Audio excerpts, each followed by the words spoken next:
yeah, I think those are some of the things. And also,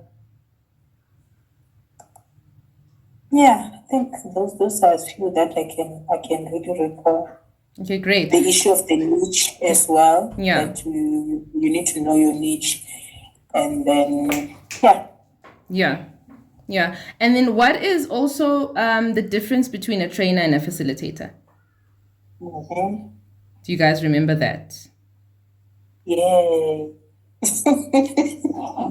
Because there is a difference. You said you Yes. said in short, being a facilitator is more like coaching, and then the trainer is more like teaching. Yes. So Basically. Yes. Definitely. yeah. Yes, Tata, you wanted to add to that? I wanted to say the facilitator facilitates what the company wants. The information is there, Yes. and they just need somebody to take them through, Right. while the trainer actually impart the skills. Yes, exactly. Exactly. Which is a very important distinction. But we want to do like a hybrid of the two. So we want to be known as training facilitators because we want to be able to facilitate effectively, but also train effectively. So when we focus on our workshop and what this guide is actually about, we're focusing on becoming holistic training facilitators on our journey to training. Okay, here's Jen. Here we go. Right. So thank you for the feedback. So I'd like us to go into the feedback of activity 1. Tata, I know you mentioned to me that you have been a bit hectic and you haven't been able to really prepare for it, but I'd like to give you an opportunity to just, once you've maybe heard Priscilla or Jen, give some feedback on that as well. Okay, let's see how it goes. Priscilla, Jen, I think is still coming in. I did admit her. Oh, there she is. Hi, Abiflo. How are you?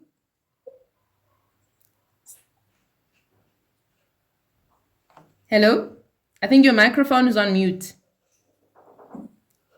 There we go. Hi. Hi there. How are you? Hi, guys. Hello, Jen. How are you? I'm fine. I missed you guys. We missed you too. We are here. How that Jen says she missed us. I was looking forward to come. Sorry, guys. I had one child. The parent didn't communicate with us that they're gonna be late. Okay, no So problem. I actually came up exactly after 10 past. 10 past. So I just was running. I'm still panting even now, but at least I'm here. No problem. Thank you for making it. We appreciate you. So we were just talking about last week and some takeaways and some feedback on basically what we discussed in part 2. But we're about to go into the activities now. So we're going to start with activity 1 first. Priscilla, do you want to go first? Because Jen is just catching her breath and that needs us to start him off. Okay. So activity 1 was about our facilitation beach. Yes. So yeah. So I was following the 5 steps Right. that were outlined in being an impactful trainer. Okay.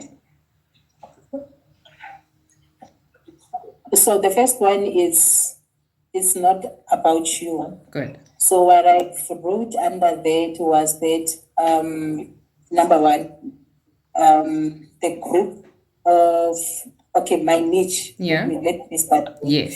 My niche in this case, a group of planners in the public sector. Okay. In the public service. So for me, is that I want to help the planners to think outside the box. All right. As we all know, in government, we are guided by the policies and framework, but I want to bring something different, a different strategy in that. So which brings me to the second one where it says, how do I then spark curiosity? Okay. For me, I chose using provocative questions. So the first question that I came up with was, what if we select a group of citizens with different needs? Okay. To look at it as if I'm facilitating, right? Okay, So good. that it makes Yes. So what if we select a group of citizens with different needs in the planning sessions? What will they, so I want them to think about that. Number two, what will that change in our departmental plans and outcomes? Okay. The third question is, what will happen if we develop plans that are driven by the needs of these individuals, and how is that going to improve the service delivery? I love that. So the third one now, which now talks about there's more than meet the eye. Yes. For me, I feel like what I just posed as questions, it's something that makes also activities. It makes Yes. that engagement, and it also add that element of challenges Yeah. not just me but also the participant. Also, our number 4, which is yeah, my writings. That's fine.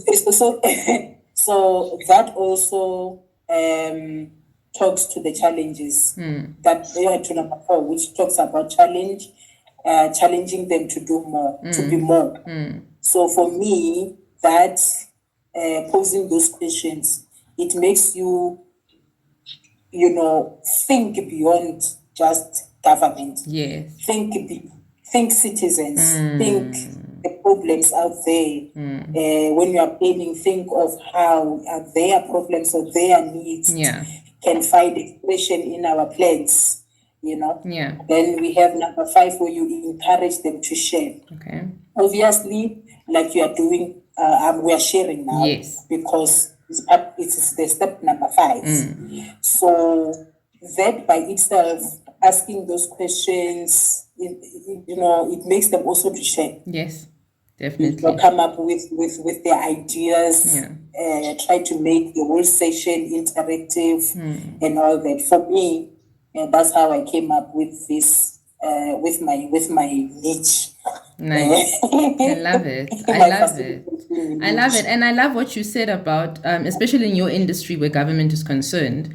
I think as civil servants, if you pushed the agenda of looking beyond their current role or looking beyond their current department and making them understand their role in the greater scheme of things. So when you challenge them to think about not just the bottom line or the expectations or the timelines and feedback that's expected of them departmentally, but looking at what the needs of the citizens are. So you actually make them understand that their role goes beyond what they are doing here. There's far-reaching implications. So when you pose questions like that and you make them think for themselves, you actually are driving purpose into them indirectly because they think beyond a specific role. So I love that strategy. It's a great strategy because you want to get people to actually question what they do or question how long they've been doing it and actually finding ways to improve things, not just doing things the same way. So I love that angle. Well done. Thank you. Thanks for sharing, Priscilla. Okay, Abby Flo, activity 1. Yes, let me try. Let me try. Okay. Where is the question? The question was, what is your facilitation niche? Follow the 5 steps. What is your facilitation niche? Yes. Follow the 5 steps to help you indicate your area of skill and expertise within the facilitator industry. Yeah. Okay. What I wrote. My facilitation niche is Woman Time to Flourish as the umbrella of the following. That is tour and widows. Okay. Then I went the 5 steps to help me identify my area of skill and expertise within the facilitator industry, understanding the value. in my area of skill and expertise is that we'll be able to reach out to many as long as I continue to take my clients out, not only to relax, but to help them see the world at large. And I believe that their healthy and their well-being will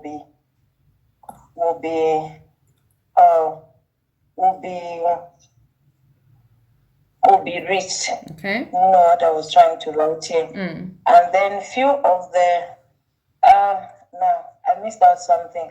I believe okay, let me start here.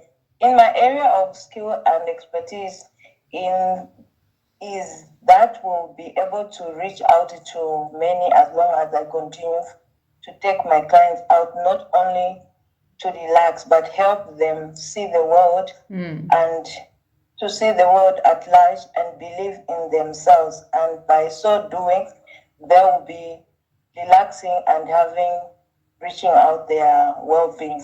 Okay.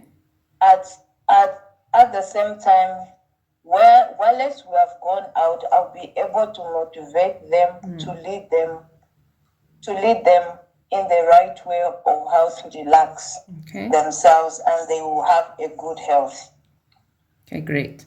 And then on the research and the market, our potential clients right now are widows. Okay. I had mentioned two things which are my niches. So right now, the potential clients which I identified here were a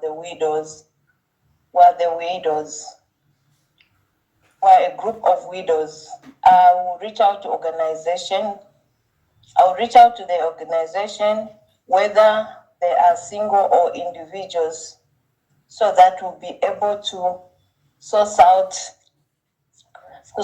help for them and get the best out of the places where we'll be able to go. Okay. But let me read it again. Okay. Research your market. On the research market, what I wrote, our potential clients right now are the widows, widows, organizations and companies, not only singles or individuals, but everyone at large. Okay. In this, we will be able to source out agencies to help to get the lodges for team building or NDA functions. We'll be able to help them get to plan and see how we can improve in that. Okay. That was from my own head, yeah. It's good. It's good. So doing, we'll be able to be serving, after we have already gotten the sources, we'll be able to sort out few of the problem at a time. And then we'll be able to get to make forums online or social media platforms. And interview will be help us, and the interview will be able to help us analyze the gap in the market with the suitable thing to use, so that we can reach out to men. Okay. On the identifying our niche, since our niche is to reach out and encourage to our clients, topics will be designed to the type of people we'll be handling during the session. Workshops and sessions for what I was getting. So let me just put it so that if there's anything, please just let me know. No, I think you have a clear understanding of the task at hand. And thank you for sharing, Jen. Thank you.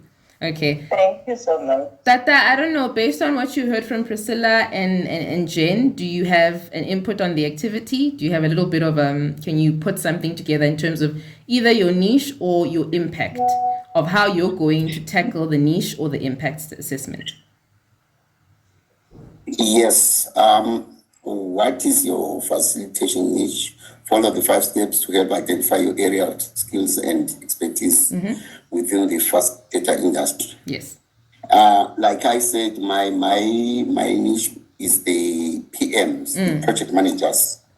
And then on step 1, they say that you must understand your value as a facilitator. What do you bring to the audience? What is it that are their expectations from you as the facilitator? The value which you bring to them should be the skills and the being a subject matter expert, so that they get something new from you. That's the first step. Okay. The second step, research your market. You have to find more before you go to address your participants. Yes. And give them what they don't have, their challenges. For instance, in our area, it's how it mainly is how can I put it? Executing the demand plan. Okay. Demand plan is an approved tenders. We call it a demand plan. Approved tenders, the budget. Okay. So each project manager has got a number of tenders which he has to do in a financial year. Okay. So always during the execution or during the process of the procurement, if one say he has got 5 or 6 tenders to do, it's not easy. But at the same time, as a facilitator, you must come up with strategies like how do you plan and plan about planning your time. Yes. How do you time your meetings? And I mean, I think I'm giving a picture of what I'm trying to put across. No, you are that. Yes. Okay. And then step number 3, identify your needs. Obviously, they are the PMs, and then their role is to enhance service delivery. Okay. Number, I won't say much there. Okay. Testing your niche. I think since we have got more than 300 project managers in the city, I think just to gain confidence, I think you need to start on a small scale. Yes. Before you make it a citywide execution, presentation of facilitation. Yes. And then obviously you also want to get an input from them. Yes. What are their expectations? What is it that we are doing right, or we have come up suggested to do right, or what we can do better? Yes, definitely. And then when you refine your niche, you obviously after doing your brainstorming or your feedback, then that's where you can improve your niche. Yes, that's pretty much it. Yeah, definitely. I think I tried to put something. You did. I hope. No, you did that. And it's clear. For me, the importance of this activity was that each of you identify how you were going to implement the niche assessment, number 1, or the impact assessment. And I think each of you covered that well. You understand in your area of expertise which part of the impact or the niche is actually going to work for you. So what I'd like you to do going forward for yourselves is think about an actual strategy. So Priscilla, you were on a good one there when you discussed your strategy for these trainings, or these workshops. Think about an actual strategy that you can implement that puts together the niche assessment. So understanding the participants, understanding your value, but also that puts together the impact. If you have a strategy like that, you utilize that strategy for every training or workshop that you have, but you adjust it according to who the participants are. Because, of course, with every workshop or every training, the participants will be different, right? So once you research your participants for each session or each training, you utilize the same strategy, except you make it applicable to the participants for that specific session. I don't know if that makes sense. So in your example, Tata, when you're dealing with different PMs, if you're going to tackle this group of PMs this week, the strategy must be standardized, but just change slightly after you've done your research of who the participants actually are going to be. Is it a mixed group of PMs? Is it a group of women and men? What are their ages?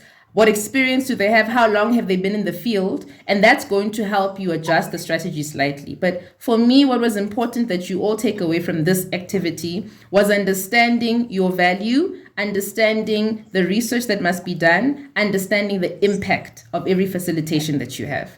So I think you all three of you have an idea of that, and I hope that you can take that into your preparation for the next sessions that you've got with whoever, whether it's with the Widows Flow when you're doing your workshops with Diadem or you're traveling, Priscilla, whether it's with other departmental leads who are crucial in creating strategies or whatever for the department, and Tata, whether it's with the PMs. Ultimately, the strategy can be standardized to you as a facilitator, just adjusted for the participants of each session. Does that make sense? Yes. Okay, great. Thank you so much for your feedback on activity 1. So activity 6 is a little bit of a tricky one, and I don't know if we understood it.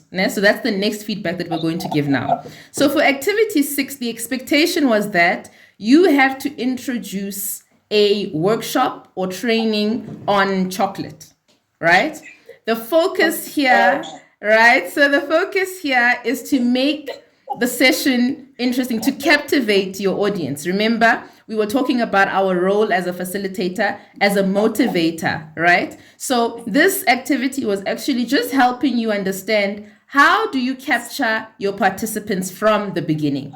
And an introduction is everything. So how you introduce the topic you're about to train on is crucial. It actually tells me as a participant, should I listen to this person? Should I even commit myself to the next 2-3 hours of listening to this person? Am I going to be interested in what they have to say? So the first 30 seconds, the first 2 minutes of a session are so crucial. And how you introduce your workshop or how you introduce your session actually determines how much attention your participants will give you for the rest of the session. So activity 6 was just to get your mind jogging and your creative juices going as to how would you actually keep participants engaged from the beginning of the session with the introduction. So activity 6 basically says you have 30 seconds to introduce a topic on chocolate, right? You and I know it's chocolate, but maybe the participants didn't know that their training there was going to be about chocolate. So you have to introduce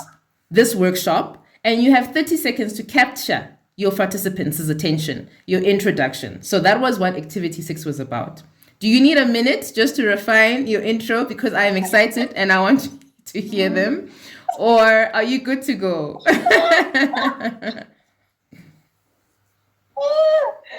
I'm good to go. Are you good to go? Let's go. Tata's good to go. All right.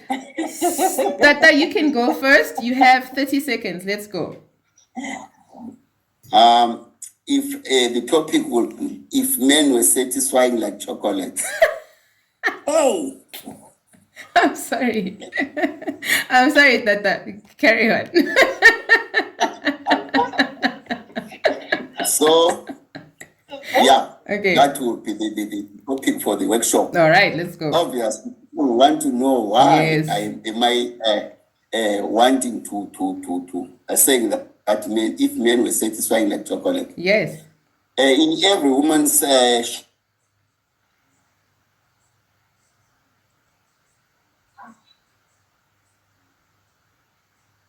Are you there, Tata? We can't hear you.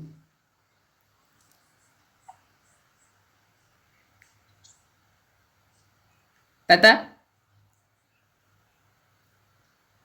Yo? How can you introduce a topic like that and then disappear? What are we going to do now? Shopping is one of the items. It's a satisfying taste. Okay. When you eat it, even if you are stressed, you are relieved. Okay, so we missed a little bit of what you said because the line cut you. So is it possible for you to just go back a little bit? I said at the beginning, my topic would be if men were satisfying chocolate, Yes. if men were satisfying like chocolates. Okay. So every, in fact, actually, this one is directed to mainly women Participants. Yes. Yes. participants. Yes. Okay. Because they all like chocolates. Of course. Yes. And most of the time, find that we stress them. Yes. Okay, cool. Because if you look at women who go to shop, how do you get a woman going with his husband or his boyfriend to do shopping? What we do, we only give you a card and say, go and do the shopping. So it shows how satisfying the chocolate is. Yes. I get you. I get you. Yeah. I think that's a great way to introduce a topic like that to a participants of females, right? And what's nice about that introduction is that it's so broad. So already in that introduction, you have covered at least 3 steps of the impact assessment, right? I'm curious to know why on earth would you start this like that? Now I really want to know what you're going to say, number one. But secondly, I'm going to start thinking about the connections you're making between the satisfaction that I get from chocolate and the satisfaction that I get from my partner, right? So your curiosity, you're piquing my curiosity, but I'm also going to go away remembering your introduction. I'm going to remember how you made that connection. So that was an excellent, excellent example. Thank you. And that's what it is. I mean, you saw how we reacted. The first line came out of your mouth and you had us, right? So it was a great, great way to actually, you got the brief, you got it. And that's what it's about when you're doing workshops. You know, you need to keep the workshops or the trainings interesting for participants to continue to be engaged. And you use any resources available to you to do that, because it doesn't matter what you say after the introduction. If you've lost your participants, you're not going to get them back. So well done, Tata. Thank you for that. Ladies, you've got big shoes to fill. Let's hear it. Who's next?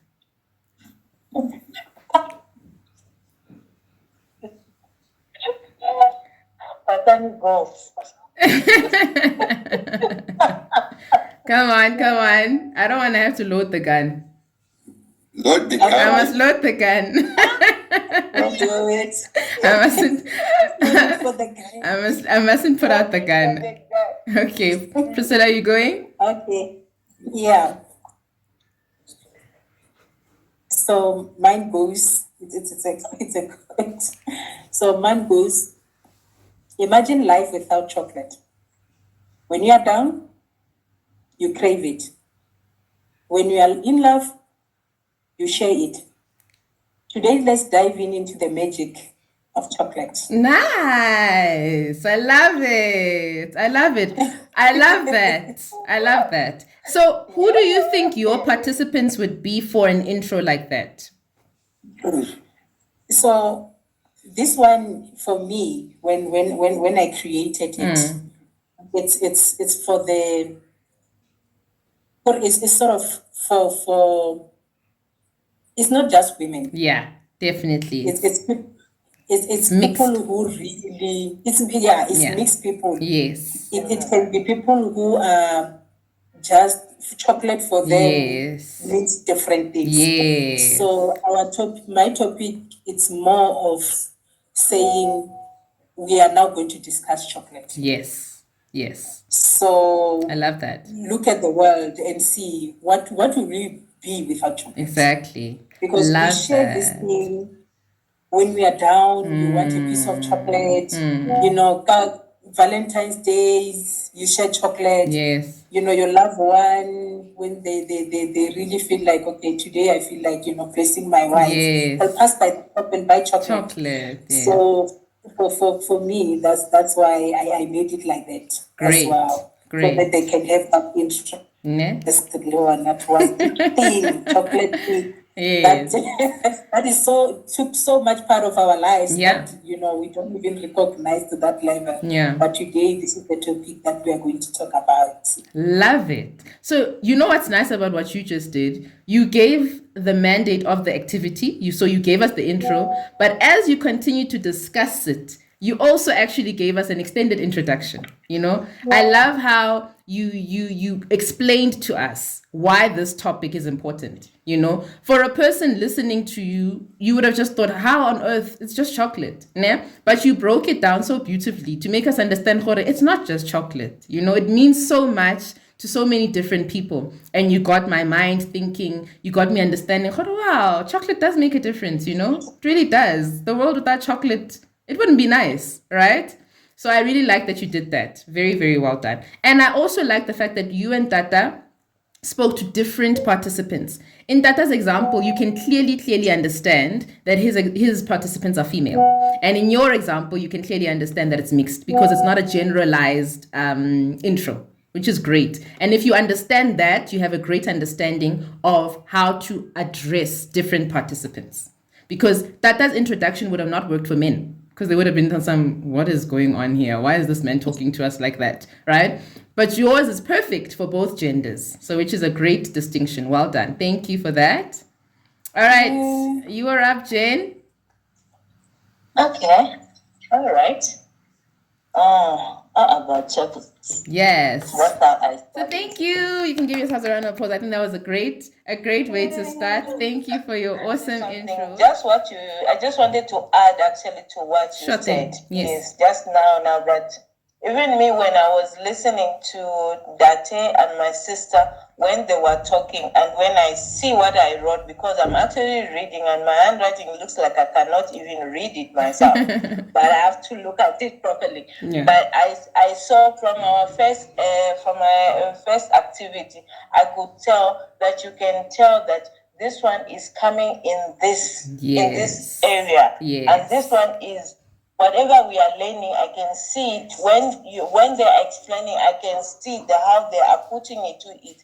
So even now, when we did this last one, that's why I became last, because I was seeing again. I saw the same pattern, exactly what you said. Yes. So meaning whatever you're teaching us, we are able to reflect it into whatever surrounding us. Me in this, especially the last one, it was not only for the people like the tour people and the widows. It was also like kids at school. Yes. Like yes. Exactly. Because that's what came in my mind first. I was like, who doesn't like ice cream? Or who doesn't like chocolate? Yeah. Who likes chocolate? Yeah. I already know that the kids are gonna wave their hands. Exactly. Yes. So it came in my mind that I can take it like that, and then I went deeper of thinking of how it feels when you receive a chocolate. Even me myself, when I'm buying a chocolate for somebody, I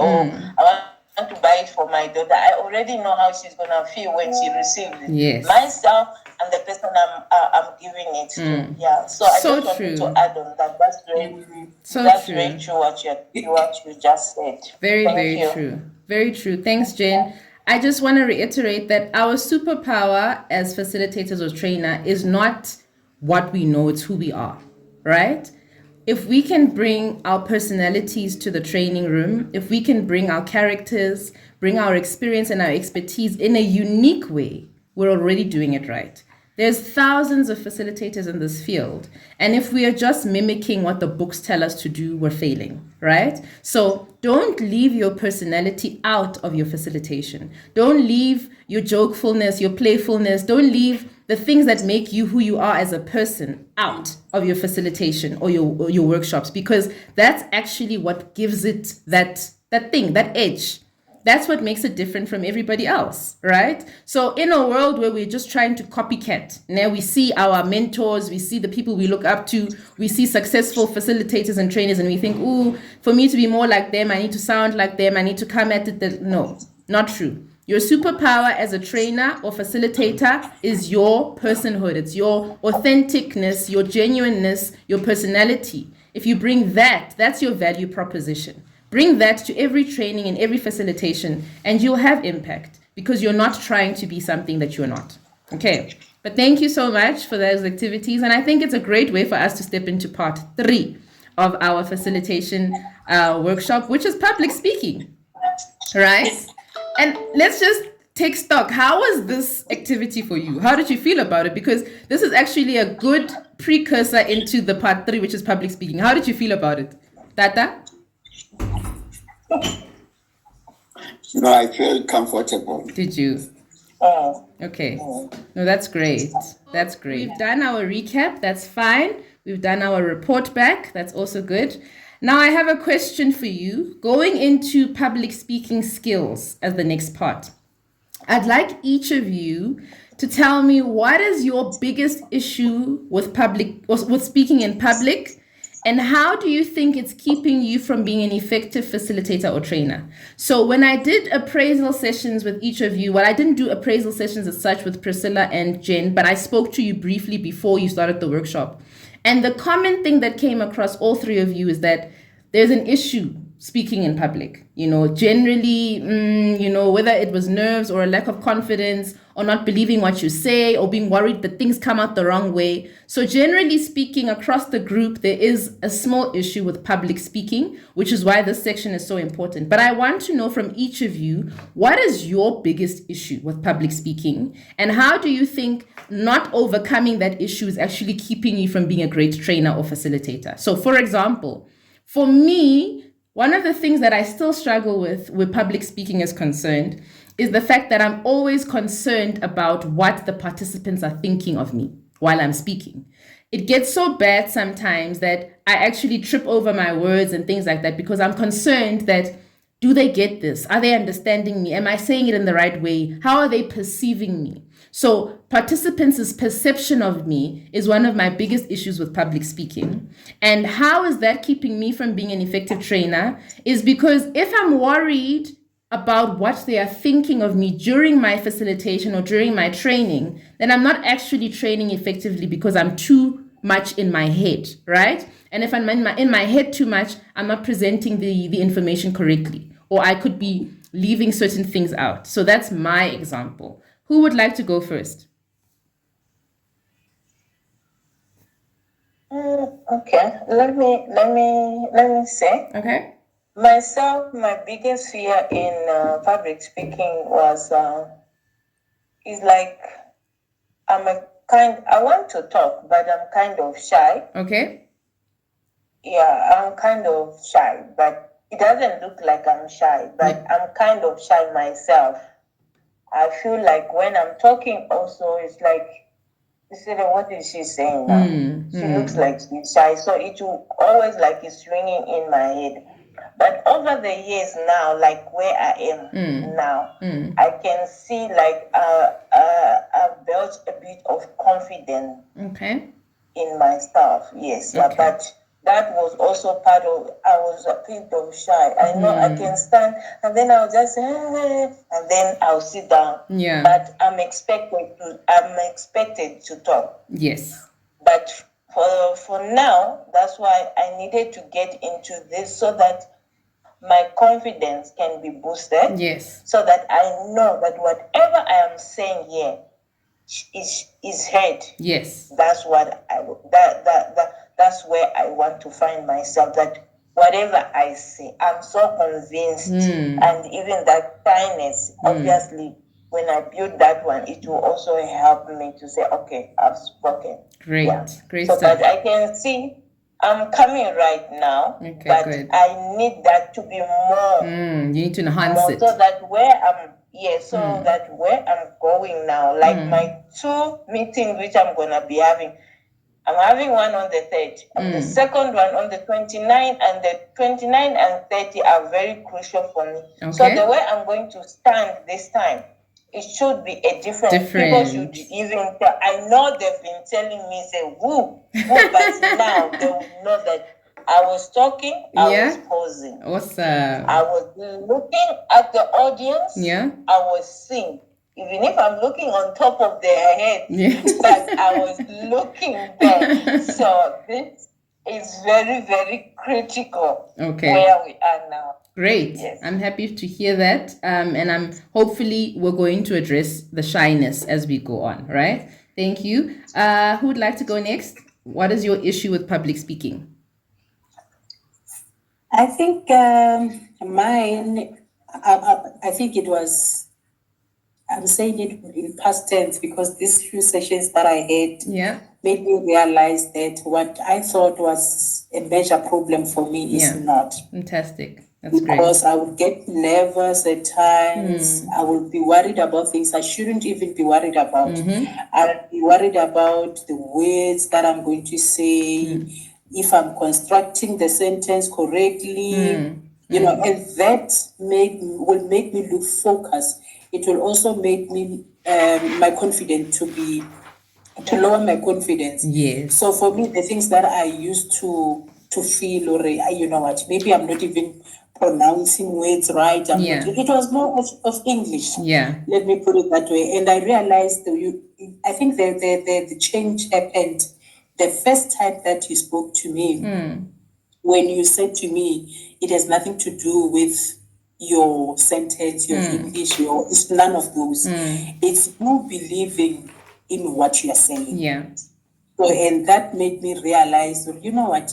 The more I believe in what I'm saying, the more fluent I become. Absolutely. The more words just come out because I believe in this thing enough to stand in front of people and share. Yeah. So for me, that's where I'm at. And it just took that one conversation. And the rest was us communicating with our fellow classmates. You know, it's also building that confidence. Great. So happy to hear that. Okay, so we're on the right track. Tata, for you?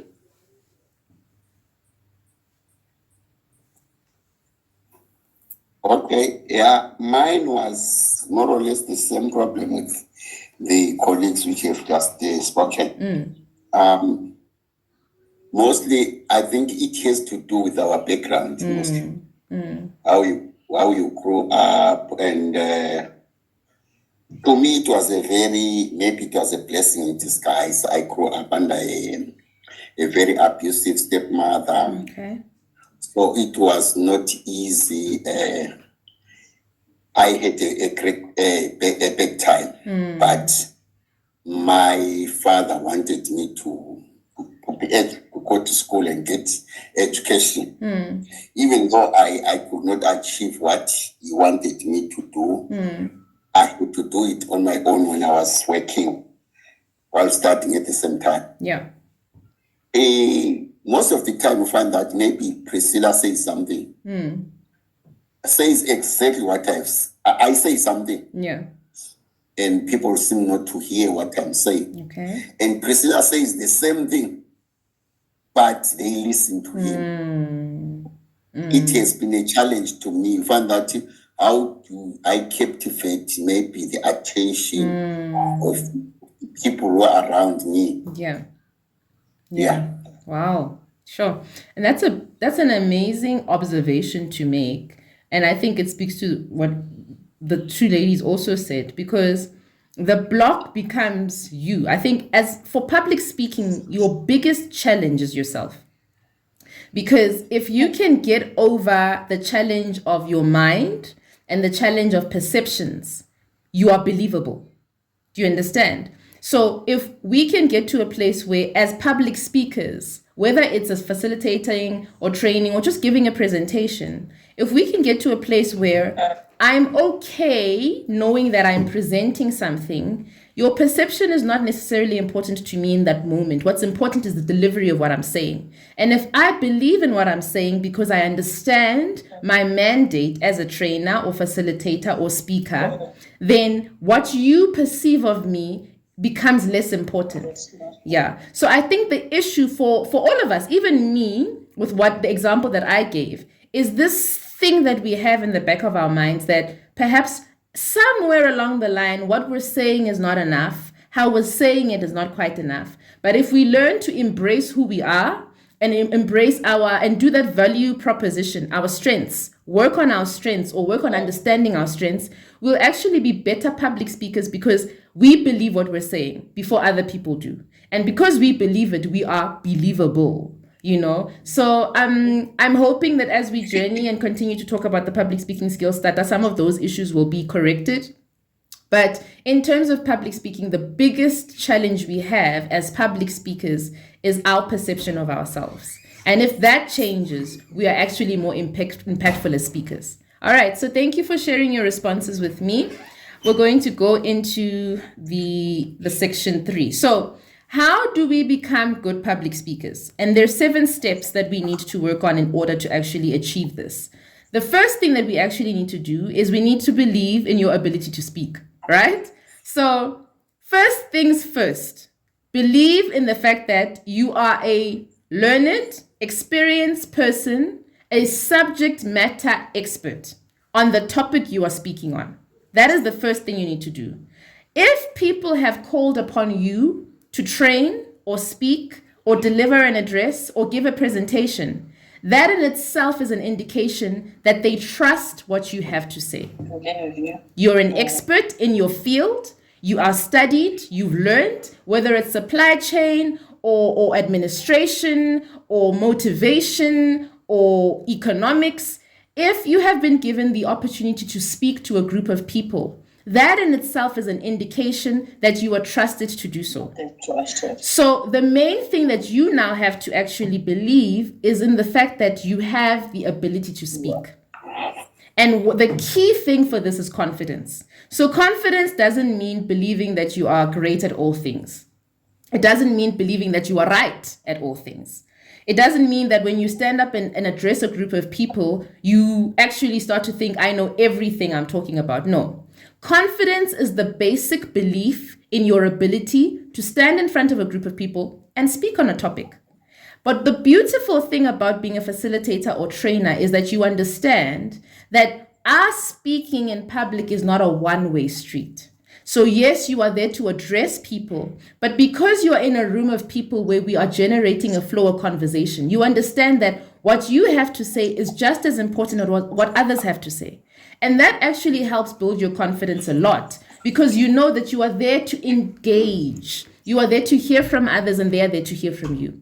So that should pique your confidence a bit more, right? So first things first, you need to believe in your ability to speak. Believe that you have a voice. Believe that you have something of value to bring, right? Goes back to doing a value proposition of yourself. Believe that I'm in this room, not by mistake. I'm actually here because people trust that I can actually say or speak something that makes sense. People have invited me to a meeting because my opinion on this specific matter is important. That is step 1. And if we get that, the rest follows. All right. So step 1, believe in your ability to speak. Is that okay? Does everybody understand that? Yes. Okay. Step 2 in how to become a good public speaker is fixing your mind and changing your attitude. The best way to learn to do something is to do it positively, right? If you already look at public speaking and you dread it, you're not going to speak well in public because automatically everything in you is telling you you're going to suck at it. Everything in you is telling you, oh gosh, I've heard so many different stories of people saying they've had visions of people laughing at them. They've had, images of people making fun of them, people not listening to them. So when you approach your opportunity to speak like that, you are already coming in at a negative perspective. So what's important is once you've believed in your ability to speak, you then need to change your perception about speaking. And the best possible way for you to do that is look at every opportunity to speak as a chance to leave a little bit of yourself with the world, right? So every speaking engagement you have, Priscilla, every time somebody calls you to give a presentation, every time somebody calls you to give a meeting report, look at it as Priscilla is in the room and I'm going to leave a little bit of Priscilla with these people today. Look at it as an opportunity to give them something they didn't have until you walked into the room. Because that's in essence what we're doing. When we are standing in front of people and we are speaking, when we are sitting in a meeting and we are sharing our input, we have an opportunity to give off of ourselves something that they never experienced, right? So if we adjust our attitudes about speaking, speaking will become less of a tedious task, less of an intimidating task, and we start to look at it as an opportunity to actually leave a little bit of ourselves in the room. Whether it's facilitating a training, whether it's speaking in a meeting, whether it's giving a presentation, whatever you do it with a changed attitude, with a mindset that actually says, I'm here, I've been chosen to speak on a specific topic, I've been chosen to train on a specific topic. Let me leave a little bit of myself with these people today. It's just another chance for me to do that. And if we open ourselves up to that and we approach public speaking with that, we've already won. Does that make sense? Yes. Okay, great. So step 3 is something that's coming up again, and we can see that this is an important part of facilitating and training, researching our audience. If you understand who you are speaking to them becomes easier. We did that activity at the beginning of the session where we were talking about introductions, and each of you did it beautifully because you understood who your participants are. You understood who your audience is, right? So if you research your audience before you have to have a speaking engagement, you've already got an edge because you know how to speak to these people. You know what kind of candor to use, the jargon they understand, the jokes they'll understand, the jargon to use. So that when you're speaking to PMs and you understand who they are, you know that you can use supply chain jargon to reach them, because talking to me in supply chain jargon, I'm going to be lost. I don't know anything about supply chain, right? Except what I'm learning from you in these sessions. But speaking to your PMs, because you've researched them, you know what they're like, you know what they respond to, you understand their talking styles. If you use that sort of language with them, you already have them as a captive audience. Okay, so understanding your audience actually makes you a better public speaker because you know how to come at them. You know what will interest them. You know what will keep them captivated throughout the session. Does that make sense? It does. I think also it also I had to learn the hard way this one. When you go to a meeting and they tell you yes, you have a meeting with these entities, yeah, and you on it was a Teams meeting, and when they introduce themselves, that's when I realized that we have executives, and sure. At that point, that's when I started realizing, now my confidence just went all the way down. Yeah, because I didn't check who were invited to the meeting, so that I could prepare myself. Yes. So for me, research, as we are saying, for me, what I learned the hard way is that at least know your audience, know who's gonna be there, prepare your mind. Definitely. Yeah. For me, yeah. So yeah. Definitely, very important. Yeah. Any other comments before we move on so far on the first 3 that we've discussed? Are we good? Okay, great. So number 4 is be friendly and cheerful. So I know that we have different personalities as speakers. I know that, some of us are not huggers and lovers, and some of us just want to get in the room, deliver what we have to deliver. But friendliness, having a warm demeanor as a facilitator, it really just makes the space safe, right? And as a public speaker, when the space is safe, the participants are responsive. So it doesn't matter if you're having a bad day. The moment you step into a training room, or the moment you step into a meeting, or the moment you step into any platform that requires you to speak publicly, you need to leave the stuff at the door. That's going to make you unfriendly. Because think about yourself as a person. What kind of people do you prefer to listening to? Grumpy people, people who don't smile, people who are just cold? Or do you respond better to people who are actually warm, who are welcoming, who are friendly? Right? Yeah. It makes a difference. It makes a huge difference. And what I find a lot in public speaking spaces is there are certain people who will come up to a podium or address people and have just the straight face and just speak what they are there to speak and think that it was impactful. But it wasn't, because I can't see you as a person to listen to if you're not welcoming. And as people, that's what we respond to. I'm not saying that we must all be these happy-go-lucky people, smiles and laughs, and no, we're not the same. That's not, our personalities are not the same. But when you are speaking in public, you can still maintain an air of warmth without being super, super friendly, right? You can still maintain an air of welcoming without, hugging everybody in the room. It changes your ability to speak when you're able to leave your stuff at the door and just be friendly when you come to address people, right? So when I talk to people about this, I get a lot of feedback and they're like, yeah, but that's just not who I am. I'm not this lovely person. I don't like smiles and hugs and high fives. You don't have to be that person for me to feel safe when you speak. There are certain things that you can show me, body language. Remember, we have nonverbal and verbal communication skills. So there are certain ways that you can show me that this is a safe space. I'm not going to hug you, I'm not going to high five you. That's not who I am. But this is still a safe space and I'm open to hearing from you and I want to be here to speak to you. Does that make sense? Makes sense. Okay. So friendliness goes a really, really long way as a public speaker. Okay. And in most cases, you'll see that's what sets certain speakers apart from others, right?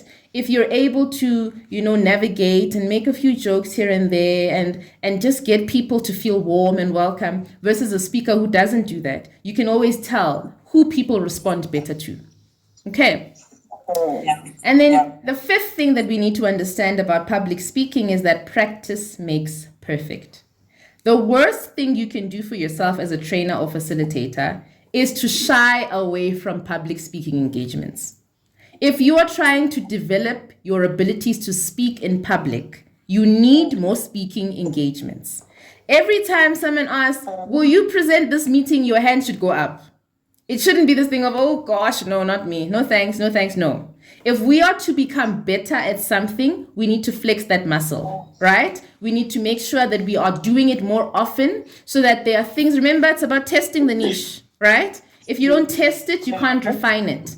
If you don't refine it, you're going to stay stuck in your comfort zones and there's no growth. So if you are trying to be better at speaking in public, you need more public speaking engagements. It's that simple.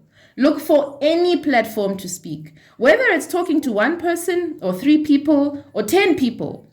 It's an opportunity for you to speak. It's an opportunity for you to practice these skills that you're learning. It's an opportunity to test and then get feedback from the people you're speaking to so that they can actually say, you know what, when you talk like this, you lost me, or maybe you should try doing this, or you're really good when you speak like this. But that only happens if you're testing the niche continuously, right? So don't shy away from opportunities to speak.